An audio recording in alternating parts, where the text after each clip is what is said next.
Hey there, guys! Today we have another battle beers. Actually, this is going to be fun. I've reviewed previously Hill Farmstead's Abner, and that is their double IPA, 100 on Beer Advocate. And actually, I have something special to compare it with. This is Columbus Bodhi DIPA, also an 8% Imperial IPA, and it is from Ohio. So we sort of have Ohio versus Vermont here. This is going to be first impressions, so let's dig in. By the way, both these bottles are a week fresh. I just had this one poured filled a week ago, and then the other one I just traded for. The guy just filled it for me a week ago. So let's do small pours. Let's go into this one first. Let's do a comparison, have a little fun. Let's go. So the beer comes in a nice kind of hazy orange color. You know, it's Abner. Let's get the aroma on this. Oh wow, that smells like. Oh wow, it's like passion fruit. Yeah, passion fruit's the big one. A lot of orange peel. This kind of like juicy mango. I'm getting this kind of like dank, kind of herbal quality in the back end. I believe there's Chinook and Simcoe maybe in here. Yeah, there's a kind of like earthiness in the back end, but the nice kind of big pop of tropical in the front. Cheers. Man, that is ridiculous. First thing you notice is the mouthfeel is gorgeous. It's creamy for double IPA, which is somehow a thing. Hill Farmstead does that. Really nice and creamy. In the front, you get a pop again of that kind of passion fruit, that tropical note, almost like a pineapple mango kind of thing. A lot of kind of grapefruit and a lot of like citrus zest kind of thing in the front. Not any sweetness to speak of.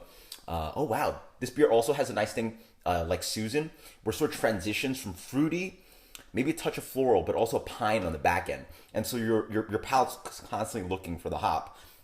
You get a touch of it in the front, you get some pine in the back, and it's a wonderful transition of hops and flavor. Wow, really? That is a really fun beer. Wow. Really nice and creamy mouthfeel again. It's a tropical. And then on the back end, it dries off of nice kind of like a little pine, a little spicy herbal kind of note, a little bit like this green spicy herbal. Incredible stuff. Yeah, clearly that's 100 out of 100. That is one of my favorite IPAs, one of the best beers, hoppy beers that Hill Farmstead makes. So stick into this one.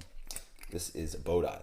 This one, I was actually trying to do some research. I was trying to look into the hops. I believe there's Citra, Simcoe, and Centennial in here. They actually don't put it on the website, but you know, let's see. I'm sure it's really good anyway. I've actually had it before, so. So this beer comes in a nice kind of, actually a lighter color. It's like this kind of lemon, kind of yellow. Let's get the aroma on this. Wow. Not as tropical forward, but it's nice and kind of fruity. It's a lot of grapefruit. I get this almost like hint of like powdered sugar. A good amount of this kind of, again, a little bit of this kind of like dank, kind of herbal, little piney kind of character.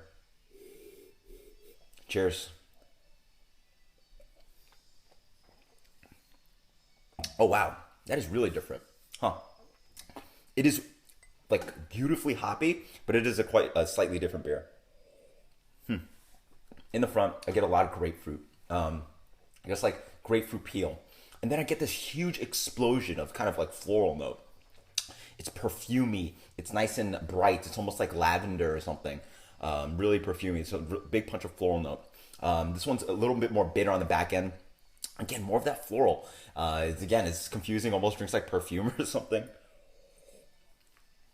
But still a really nice mouthfeel. It's actually incredible that, you know, Bodhi is able to replicate that somehow. It's a bit thinner, but it's really nice and crisp. A little bit of that creaminess kind of going on. In general, again, it's a lot of this kind of grapefruit note. And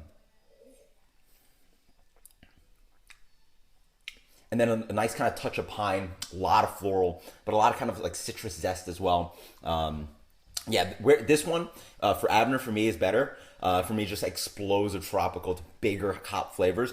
But this one's really good too. The Bodhi offers a lot of hop juice. Sort of this kind of note where like you're sort of licking your teeth because there's so much hop flavor and it's sort of just digging into your palate. Really refreshing.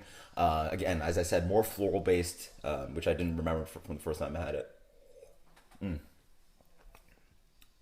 As I slowly drink it more, I get more of that tropical in the front. I get a little bit of this kind of mango, kind of like juicy grapefruit kind of thing. Yeah, but this one's still more tropical and obviously a little bit more complex on the hop flavor, but still an incredible DIPA. I mean, the fact that this beer stands up to Abner's an absolute shock for me. Yeah, I mean, it's also brewed to the same style in the sense that if you gave this to me blind, I could probably confuse it for a Hill Farmstead beer. You just give it to me and say, "Hey, Sean Hill put out a new double IPA this week," and it tastes very much in that vein. And that is a huge compliment to Columbus Brewing with their Bodhi DIPA. Again, both these beers 100 out of 100. I'm giving this the edge, Abner, but I'd love to have Bodhi anytime. If you guys are in Ohio, definitely check out Columbus Brewing with their Bodhi. Until next time, guys, cheers later. This was fun.